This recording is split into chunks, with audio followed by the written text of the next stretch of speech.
towards reducing poverty and inequality, particularly on the African continent, lies with developing effective frameworks for inclusive and sustainable economic growth. And for this to happen, the private sector needs to play a key role in mobilizing resources and skills. Well, this is but one of the many issues that will be thrashed out at a two-day dialogue forum starting tomorrow in Pretoria, hosted by several multilateral development agencies, including the African Development Bank. And joining me in studio now to talk more on this issue is Rakesh Nangia from the African Development Bank. Rakesh, thank you so much for joining us in studio. Thank you, Tabila, for having me on your world. Now let's get straight into the issue of financing the private sector development. Given conflicts that we see on the continent, because I want us to look at Africa as a whole, are we on the right track in terms of financing the private sector? I think it's a difficult question you pose, because obviously Africa is not one homogeneous place. There are different parts. Some pockets are getting more than adequate resources financially for a variety of reasons, whereas others, having all the natural resources, still fail to mobilize the financial resources to then bring the economic growth to bear, and therefore the point you're raising about ensuring that there is more than adequate economic and social cohesion happening together. Now, the private sector continues to show great potential. However, there are always arguments about transformation. What's the African Development Bank's take on this issue? I think transformation in terms of the private sector is critical. If you look Africa-wide today, 70% of the investment goes into the private sector. 70% of the GDP growth is coming from the private sector. 90% of the jobs are coming from the private sector. So, of course, the widely recognized statement of the private sector being the engine of growth remains critical. That said, when we're looking at transformation, it happens in a variety of ways. Whether you look at fiscal and monetary policy at the overarching country level, or you look at financing and other issues of capacity at the firm level. How best do we bridge these is going to be critical. This is where something that I have to say, South Africa has a critical role to play, because, again, the growth in Africa is led by the two giants, South Africa and Nigeria. When any of these two giants gets a cold, the rest of Africa gets pneumonia. And that's something that I wanted us to look at a little bit later on, but I'm glad you mentioned it, where you see South Africa specifically seeing very little growth. What needs to be done to turn around the fortunes of both South Africa as well as another giant, Nigeria? Yeah, I think, again, the roles that have to be played by different partners remain critical. Whether we're looking at the economy-wide reforms that you just mentioned on a policy level related to competition policy, intellectual property rights, all of those things, which become, when we look at the doing business indicators put out by the World Bank, it becomes critical to see which areas do we need to make sure that those big picture policy reforms are happening. Subsequently, we also need to look at and do the diagnosis on what really is happening both on the formal sector, real sector, and the informal sector. How do we make sure that we can bring in the informal sector into the formal sector? And these are difficult issues, and not much has been done with respect to diagnosing the key issues that need to be addressed on this, not only at a policy level, but also at a country and a firm level.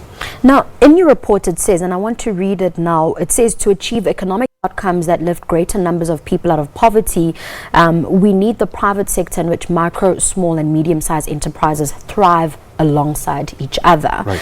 Are big private sector companies forthcoming in terms of having SMMEs work and operate and competitively operate in the same space as them? I think you mentioned the right word there, competitively.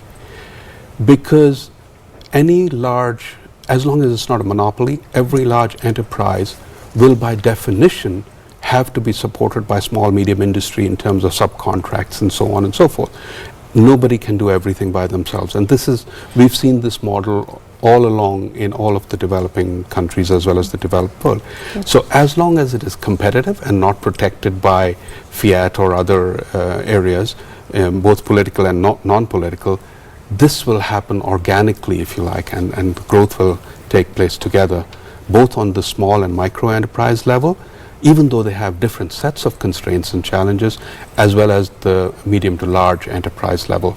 They will have to coexist quite nicely together to make a big difference in the long term in a sustainable manner.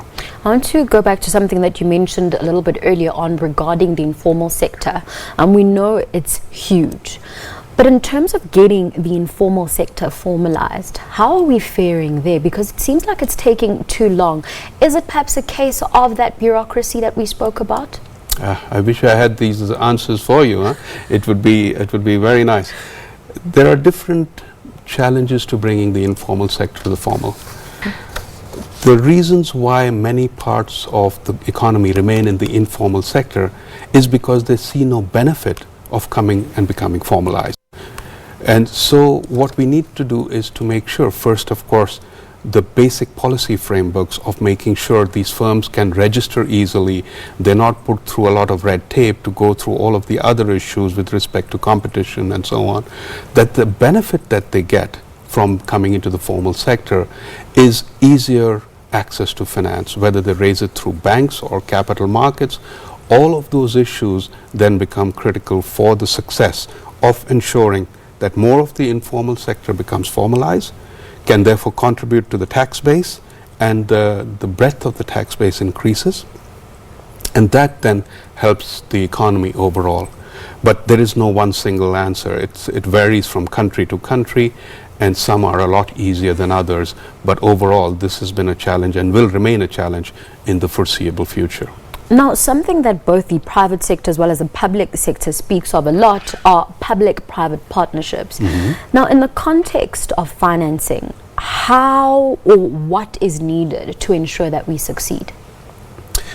Yes, again, on public-private partnerships, one of the things, the fundamental things that is required is a fair regulatory framework for both sides. Yeah, one cannot have frameworks drawn up and then reneged upon, and this happens many, many times, where once, let's say, a road has been built or a bridge has been built, an agreed tariff rate was put forward in the framework, then the government comes back, or one party comes back and says, no, this is not possible because there were cost escalations and so on and so forth. We need to raise it, coming from one party, or lower it because it's not affordable from another party. So these transparent enforcement of regulatory frameworks on PPPs is critical. The other part that is critical is the industry you choose. Some industries, let's say looking at energy generation, power generation, they are a natural fit for PPPs. Some others not necessarily. And so I think each country has to build towards getting to robust PPPs, which are actually very beneficial both from a financial, catalyzing additional financial resources, but also building internal capacity within the country, because the learning that happens through all of this in PPPs is critical. Similarly, there are many other instruments, private equity, for instance, which has similar advantages, but also different nature of risks that we need to bring forward in this. Let's now zoom into this two-day dialogue that's starting tomorrow. What are some of the outcomes that you're hoping to get? In the end, what we did, we are responsible and accountable to our board at the African Development Bank in evaluating initiatives undertaken by the African Development Bank itself. But of course, those are limited in terms of scope and nature. So what we did last year with working together with the Norwegian Agency for Development, NORAD, in looking at a large number of other evaluations conducted by other agencies like the World Bank, IFC, and many other bilateral donors as well. And we looked at 33 different evaluations and synthesized the lessons from them. So the idea now is to bring together key stakeholders, whether they're development partners, policymakers in government, private sector, of course, the capital markets, bankers, trade industries, all of those, together around different aspects, discuss them with the idea of saying these are the lessons that we're synthesizing from around the world, not just from Africa. Now let us see what is relevant for Africa and how can policymakers then bring about real change in having a robust private sector. Rakesh, this has been such an insightful discussion, but unfortunately we've run out of time. Thank you so much for joining me in studio. Thanks very much.